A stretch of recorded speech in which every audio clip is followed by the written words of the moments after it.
Hong Kong and Singapore to create mutual travel bubble. Banks could face U.S. sanctions over dealings with blacklisted Hong Kong officials. And state of emergency in Bangkok as Thai police try and clear anti-government protesters from the streets.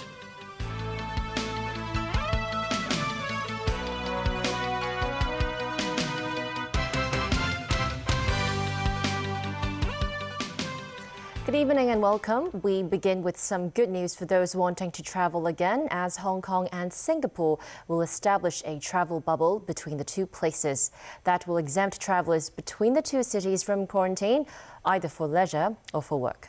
And the government says similar arrangements are in the pipeline for 10 other cities. Jackie Lin reports.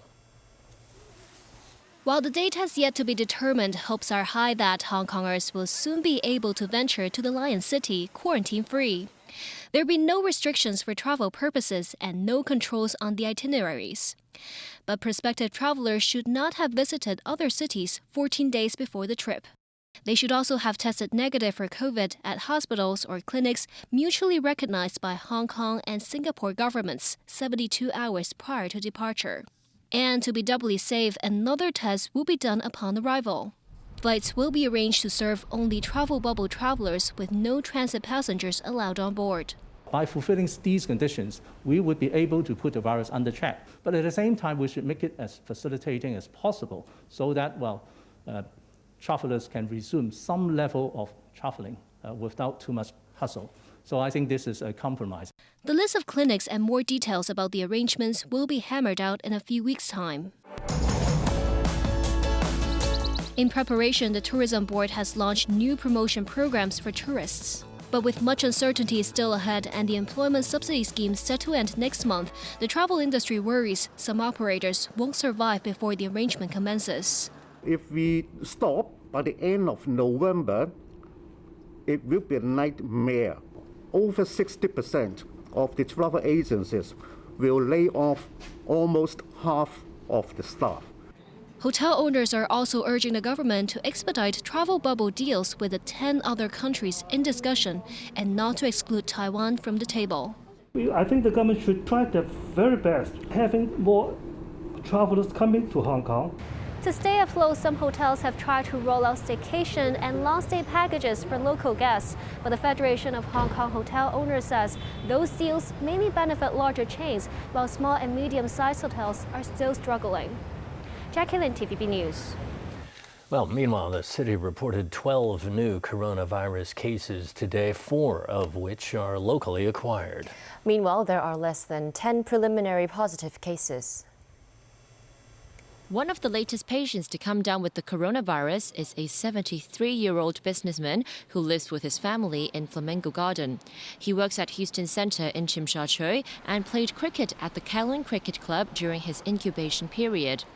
Health authorities have issued 200 specimen bottles for players and staff members of the club to get tested.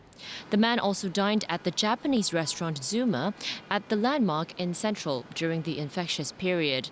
Authorities are still tracing his source of infection. He had no symptoms. On the 12th, he went to Yangon Hospital to have a minor operation. His viral load is very low. He was tested negative upon admission. However, in the hospital and also in the test performed by the public laboratory, he was tested positive.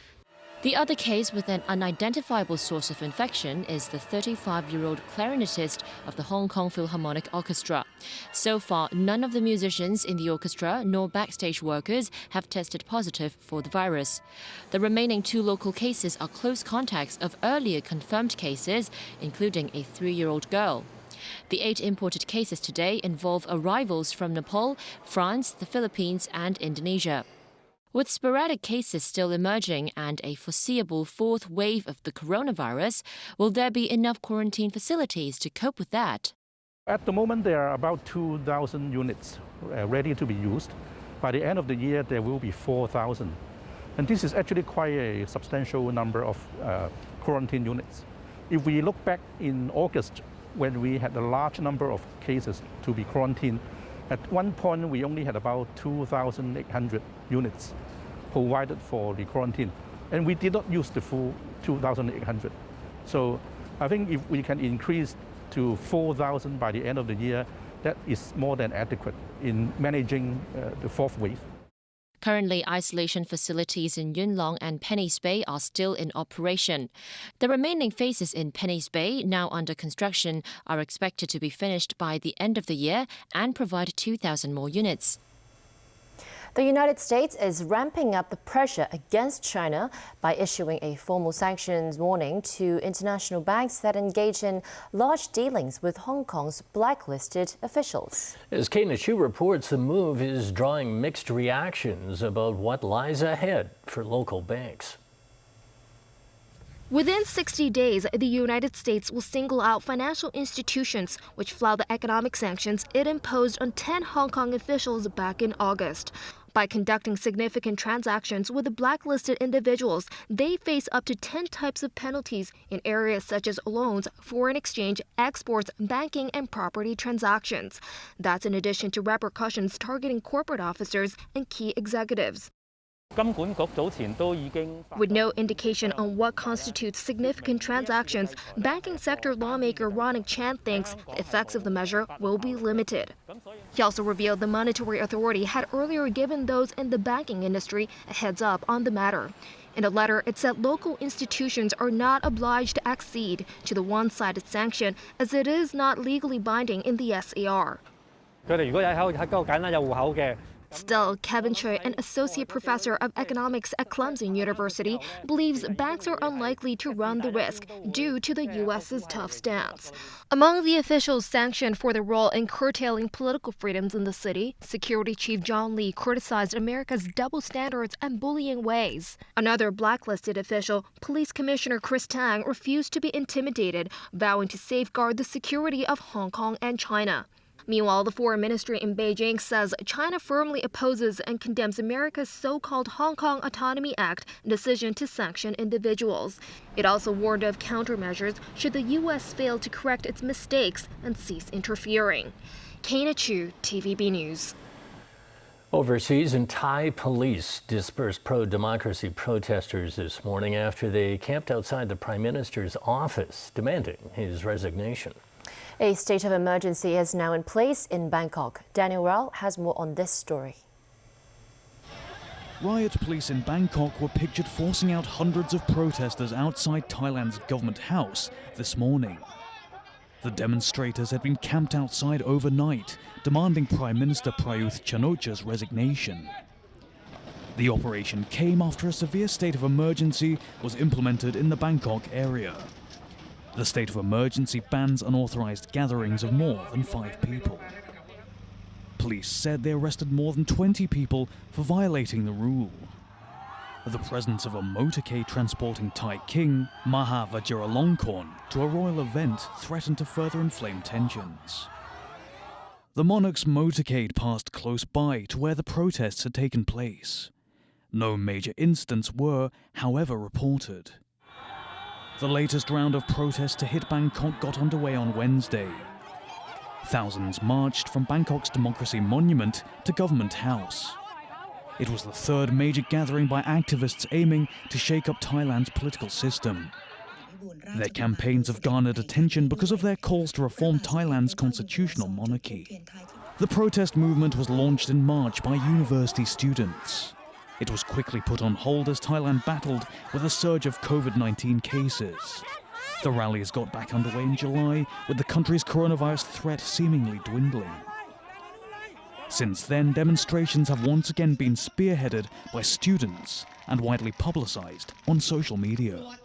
The movement's original core demands were new elections, changes in the constitution to make it more democratic, and an end to intimidation of activists.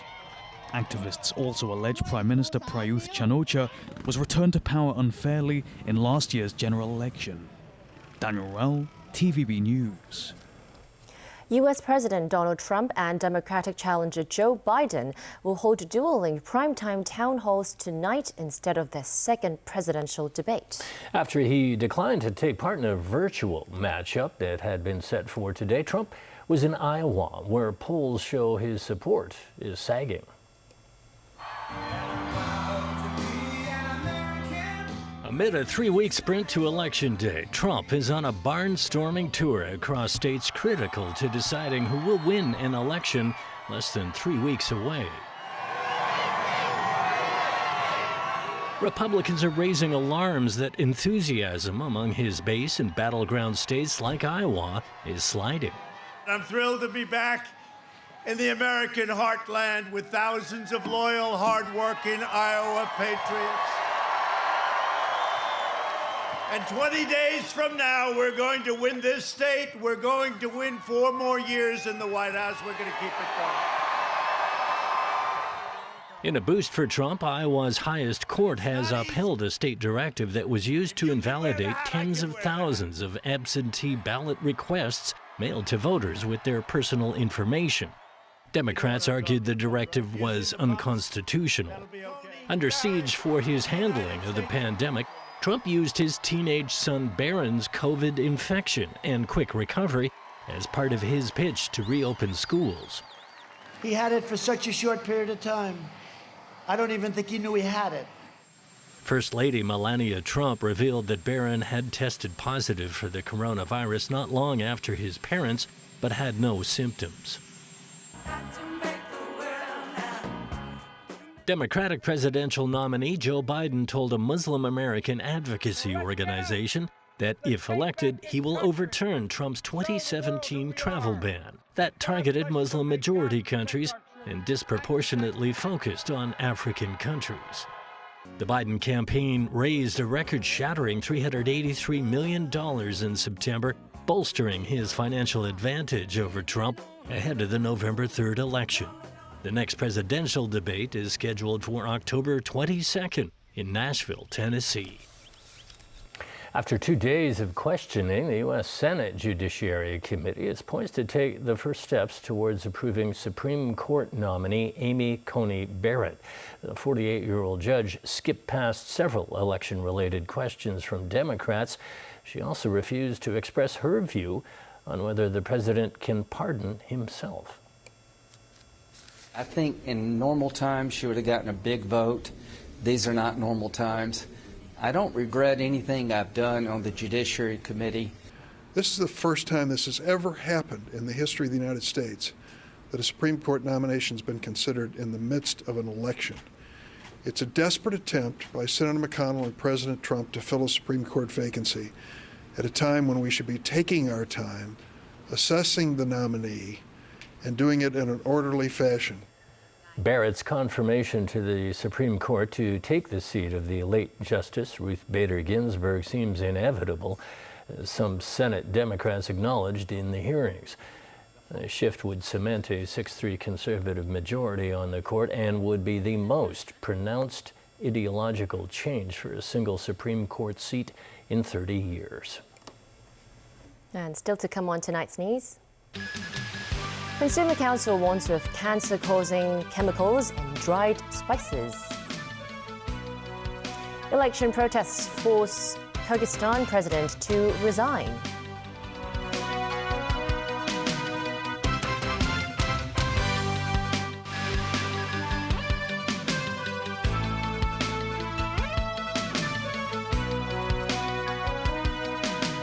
Welcome back to TVB News. The Consumer Council is warning that commonly used dry spices like pepper and ginger can be carcinogenic. It also says many sunscreen products aren't as effective as they claim they are. Dong Yao Nie has the story. Pepper, garlic, and curry powder. These are basic items in our kitchens. But some of the products might put us at risk of cancer. The Consumer Council sampled 37 types of popular dried spices in the market. About a quarter of them contain cancer-causing substances. This type of curry powder has an excessive level of aflatoxins, which can cause liver cancer and impair infant development. Some others contain another type of carcinogen, ochratoxin A or OTA, that may contribute to kidney and liver cancers. Hong Kong has yet to set a maximum limit of OTA for dried spice items. The Consumer Council is urging authorities to fix this regulatory flaw. The toxic level, that we detect this time, even though, it may not exceed, the standard, it is quite commonly found. The watchdog is also raising the alarm over the effectiveness of some sunscreen products. It says 80% of the samples they tested do not provide as much protection from the sun as they claim to do. Some are found to have less than half of their labeled protection levels. These include products from well-known brands like Fanco. But the label pushed back, blasting the watchdog for relying on one-sided findings.